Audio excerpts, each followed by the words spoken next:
আসসালামু আলাইকুম রহমতুল্লাহ। আশা করি সকলেই ভালো আছেন।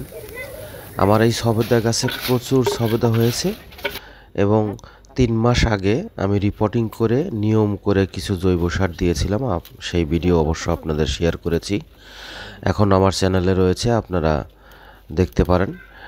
সেই রিপোর্টিং করার ফলে বা সেই জৈব সারগুলো দেওয়ার ফলে প্রচুর সবেদা এবার এসেছে এবং এর ইতিপূর্বে এত সবেদা কখনো হয়নি।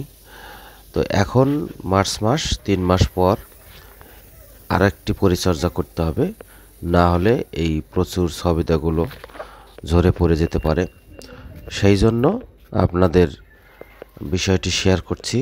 তার আগে এই ফলন্ত অবস্থায় সবেদা গাছের কিছু সাবধানতার কথা আপনাদের সঙ্গে শেয়ার করব।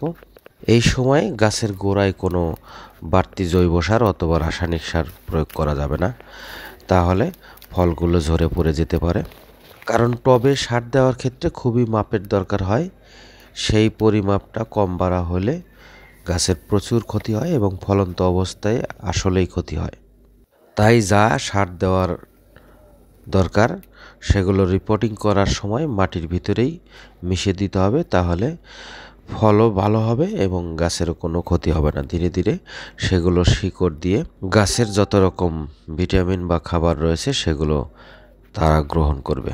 এবং পানির কখনো ঘাটতি করা যাবে না। প্রতিদিন মাটির দিকে খেয়াল করতে হবে টবের গোড়ায় শুকনো রয়েছে কিনা। শুকনো থাকার সঙ্গে সঙ্গে পানি দিতে হবে, কারণ এখন পর্যাপ্ত পরিমাণ পানি এবং খাবারের দরকার হবে। যেহেতু বাড়তি কোনো খাবার গোড়ায় দেওয়া যাবে না, সেহেতু বাড়তি কিছু পাতা রয়েছে সেগুলো ছিঁড়ে ফেলে দিতে হবে। আমি সেগুলো ছিঁড়ে ফেলে দিচ্ছি। এই পরিচর্যাই মূলত ফলন্ত অবস্থার মেইন পরিচর্যা। এমনিতে এই পাতাগুলো একসময় পড়ে যাবে, এখন ছিঁড়ে ফেলে দিচ্ছি, কোনো সমস্যা নেই। এই পাতাগুলো ছিঁড়ে দেওয়ার পরই স্প্রে আকারে পানি দিয়ে সেগুলো ধুয়ে দিতে হবে, কারণ আপনারা জানেন পাতা থেকেও গাছ খাবার সংগ্রহ করে। তাই পাতা যত পরিষ্কার রাখা যায় খাবার তত ভালোভাবে সংগ্রহ করতে পারবে।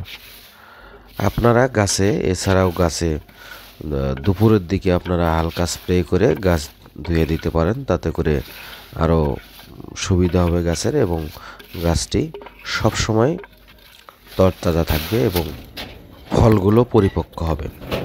আর এই ছিঁড়ে ফেলা পাতা দিয়েও আপনারা জৈব সার তৈরি করতে পারেন, বিভিন্ন বস্তায় রেখে অথবা আলাদা কোনো টবে রেখে পচিয়ে সেটা জৈব সার তৈরি করতে পারেন। দেখছেন আমি স্প্রে আকারে গাছটি ধুয়ে দিচ্ছি, পানি দিয়ে দিচ্ছি। এই পরিচর্যার দুটি করলে একটি সবেদাও ঝরে পড়ে যাবে না এবং সবেদাগুলোর সাইজ হবে বড় বড় এবং বলা চলে ছোট্ট গাছটিতে অনেক ফলন হবে। তো এই ছিল আজকের ভিডিও। পরবর্তী ভিডিওতে অন্য কোনো বিষয় নিয়ে আপনাদের সঙ্গে কথা হবে। সেই পর্যন্ত সকলেই ভালো থাকবেন। আর আমার চ্যানেলে এখনও যারা সাবস্ক্রাইব করেননি অবশ্যই আমার চ্যানেলটি সাবস্ক্রাইব করে আমার ভিডিওগুলো বেশি বেশি শেয়ার করবেন, সকলকে দেখার সুযোগ করে দিবেন। ধন্যবাদ সকলকে, ভালো থাকবেন। আল্লাহ হাফেজ।